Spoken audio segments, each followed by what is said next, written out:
As the time goes by with the help of technological changes, different knowledge has been discovered and stored from different sources of knowledge.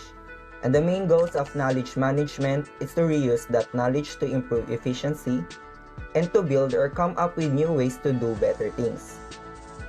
I'm Randelle Albarin with my fellow speaker Gloceia and Omongos, and for today's presentation, we will talk about the knowledge management in practice or the actual application of knowledge.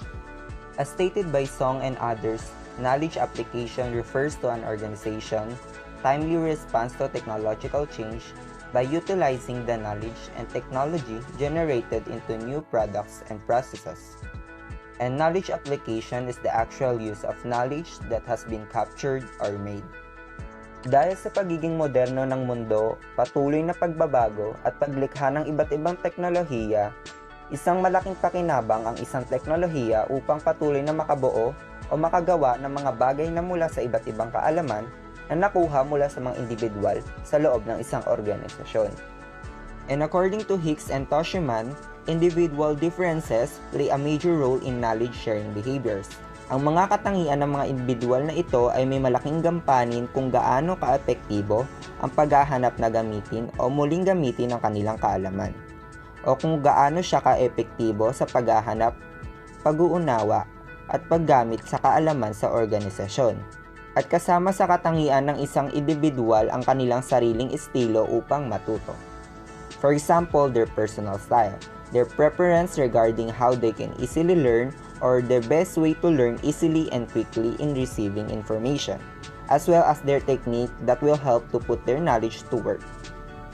If there's a knowledge application at the individual level, also there's a knowledge application at the group and organizational levels. It is about the knowledge created by a group within the organization. It is like the culture that allows everyone to share their knowledge in a group and plan how they will execute that knowledge into something new. It is also referring to a group of people who can plan meaningful activities around shared and reusable artifacts to reach specific goals. The knowledge that reuse is gained and shared from someone else's knowledge is called knowledge reuse. According to the article, knowledge reuse is a recycling process. An individual or group reuses knowledge gained and shared by someone else. And it includes finding an answer to a question that someone already asked, looking up something in a document, or a colleague telling you a hack they found at work. Most of the time, teams or work groups that have worked together make up shared work producers. A common example is a doctor looking at a patient chart to see what medication were recently prescribed by other doctor in that practice. Another example is the teacher and therapist in special education sharing student files to see what kind of intervention worked and which one didn't. This is the easy way to reuse knowledge because everyone already knows what it's about because they're already in the same situation. This makes it quick and easy to use the knowledge. People who do share work belong to the same community of practice. They are the same age and work in the same field. This way of reusing knowledge will need more filtering and personalization, which is usually done by communities of practice, knowledge librarians. Reuser would need more proof that the source is reliable. They will need to know that the information is correct and should be used. They are less likely to overlap completely in their context, so reusing knowledge would likely require talking to other people who know about the knowledge object. The knowledge reuse process can be described in terms of the following stages. First, capturing or documenting knowledge. Second, packaging knowledge for reuse. Third, distributing or disseminating knowledge. And lastly, reusing knowledge. Reusing existing knowledge can save time and money. The reuse will be lessened and increase effectiveness. Knowledge reuse promotes efficiency and innovation to introduce more effective ways of doing things. And the next topic is knowledge repositories. A knowledge repository is an online database that systematically captures, organizes, and categorizes knowledge-based information. It is usually intranets or portals of some kind that help keep organizational memory safe, manage it, and use it. They are also referred to as digital learning repositories, digital object repositories, and electronic performance support systems. A knowledge repository will have valuable content that is a mix of tacit and explicit knowledge, based on the unique experiences of the people who are or were part of the company, as well as the knowledge that has been tried, tested, and found to work in work situations.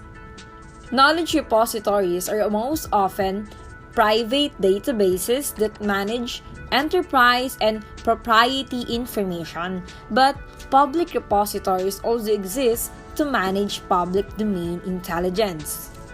Ang knowledge repositories ay tumutulong sa mga organisasyon upang magkaroon ng mas matibay na koneksyon sa mga empleyado nito at sa mga tao na nagbibigay ng sapat at tiyak na impormasyon tungkol sa mga kakayahan ng isang organisasyon sa pamamagitan ng online searchable libraries, discussion forums, at marami pang iba.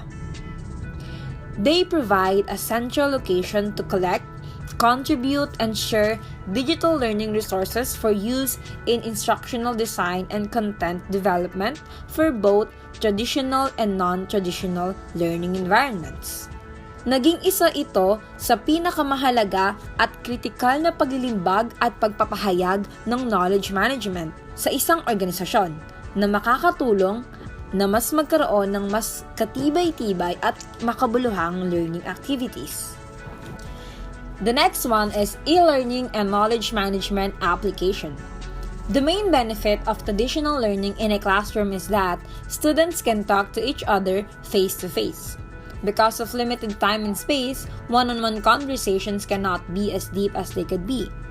But with online learning, students can really learn by watching a video again, looking at the lecture slides, and talking to classmates and teachers at different times. In the year of 2005, Khan stated that knowledge management and e-learning can connect in several ways. One is that e-learning is a big part of the knowledge management cycle. E-learning is therefore another way to share knowledge. It uses technology like computers and the internet, and it also requires a very high level of social presence and media richness. Now we have the e-learning library. So what it is? An e-learning library or repository is a collection of learning objects that other users can use after they have been posted. The learning objects can be used as they are, or they can be changed, adopted, or changed in some other way to fit their needs. Learning objects are a good example of knowledge that can be used more than once. Once they are made, they move along the game cycle as they are shared, spread, and used by other people. A learning module on a certain topic, lecture slides, a test, a demonstration, or a mix of different content formats such as multimedia are all examples of learning object. Next topic is strategic implications of knowledge application. Knowledge management allows innovation to grow within the organization. Customers benefit from increased access to best practices and employee turnover is reduced. Knowledge application means that employees in an organization can quickly find answers to the following kinds of questions. Isa sa mga halimbawa ng mga katanungan na ito ay, what have we written or published before on this topic? Who are the subject matter experts and how can I reach them? Have any of our business partners, contacts, or customers addressed these concerns? From what sources did we compile the publications on this subject? What are the most useful websites or internal databases for obtaining further information? And last, how can I use my experience in this specific body of knowledge? A knowledge repository should have everything you need to use your knowledge in one place. Dapat alam ng isang empleyado kung ano ang kanilang nais na impormasyon at bakit nila ito kailangan intindihin. At sa paanong paraan ba nila ito magagamit bilang isang empleyado ng isang organisasyon. So, Knowledge workers can focus on doing their job instead of wasting time trying to find all the bits and pieces of knowledge and know-how that have already been captured, coded, checked out, and made available to them. Reusing proven knowledge can not only increase efficiency and effectiveness, but it can also free up knowledge workers to work on new and creative knowledge that can be added to the corporate memory, instead of redeveloping or solving problems that have already been solved.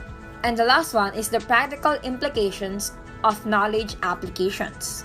Ito ang mga halimbawa na mas mainam na sundin at gawin under KM ng practical implications. First is make a knowledge base for the organization to store intellectual assets. Make a corporate yellow page so that people who work with knowledge can find out who knows what. Write down the best practices and lessons learned and make them available to everyone in the organization through the knowledge base. Give a chief knowledge officer the power to come up with and carry out the organization's game strategy. And the last one is make sure that the culture of the organization will help with the key steps of the game cycle to capture, create, share, disseminate, acquire, and apply a valuable knowledge. And that's all the information under the topic Knowledge Management in Practice. Thank you for listening.